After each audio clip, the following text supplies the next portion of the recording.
qui en font les frais de ce qui est annoncé aujourd'hui? Ah ben c'est clair que moi, aussitôt que j'ai lu le communiqué de presse en disant qu'on avait une entente pour développer un éventuel centre de révision et d'excellence. Oui, d'entretien lourd. Ça, c'est par Air Canada, là. Oui, et pour les 20 prochaines années, avec l'achat des avions après 2019, etc., etc., et qu'on avait une entente et que le gouvernement du Québec retirait sa poursuite par laquelle il accompagnait les travailleurs de l'AVEOS. Rappelle-toi, ça accompagnait les travailleurs de l'AVEOS et ils ont eu du succès.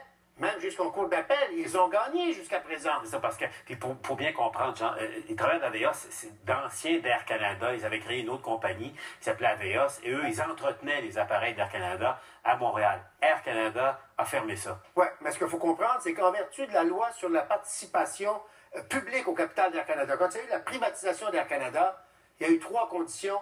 Si vous voulez privatiser Air Canada puis acheter des actions, voici les 3 conditions. Air Canada doit rester bilingue.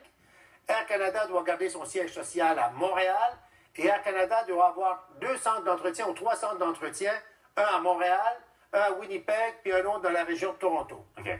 Air Canada a donné ça à Avios et par la suite, ça a fermé. Donc, les syndicats disent un instant, là, il y a une obligation en vertu de la loi. Et c'est ça que les syndicats étaient en train de gagner avec la collaboration du gouvernement. C'est ça, parce que c'est le gouvernement libéral à l'époque, corrige-moi. Oui, c'est Jean-Marc Fournier. Jean-Marc Fournier qui avait mené le mouvement, la charge et les poursuites. Sauf que là, ils abandonnent ça, là, aujourd'hui. Dans les transactions qu'il y a eu, des travailleurs d'AVEOS, les anciens travailleurs d'AVEOS, se sont fait rouler dans la farine parce qu'on les a ignorés totalement. Et donc, ce qu'on a fait, par contre, les grands syndicats d'Air Canada, les syndicats américains sont d'accord. Le gouvernement du Québec retire, et ça va aller plus loin.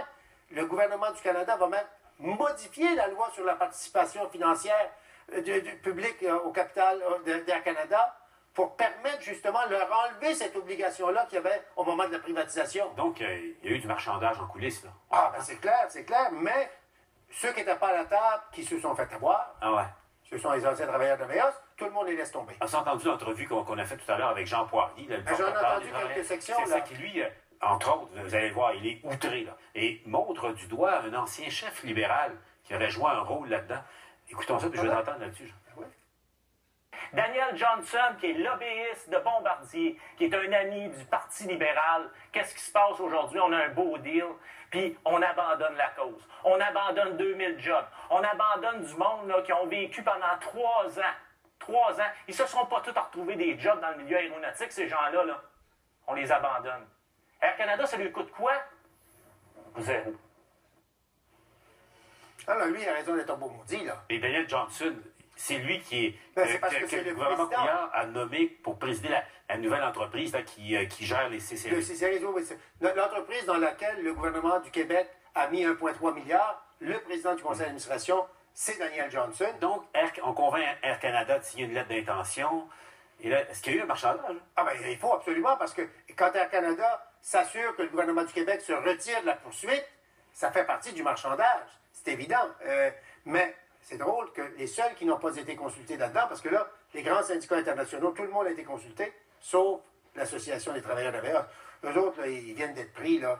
C'est fini, là. Abandonné quand même. Mais ça dépend. Est-ce qu'ils vont continuer la poursuite parce qu'ils ont eu du succès devant les Ils sont partis prenants, c'est ça. Mais c'est le gouvernement du Québec qui retire ses Et il y billes. avait le gouvernement du Manitoba aussi. C'est parce vrai. qu'il devait avoir justement ce centre aussi à Winnipeg.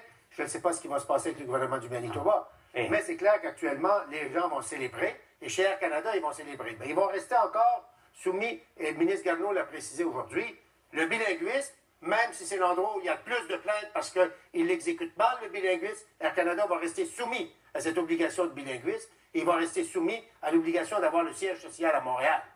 Ça, Ramage Kouarik, on les enlèvera, leur enlèvera, parce qu'autrement, il n'y avait pas de raison de privatiser autrement. Bon, autre mauvaise nouvelle.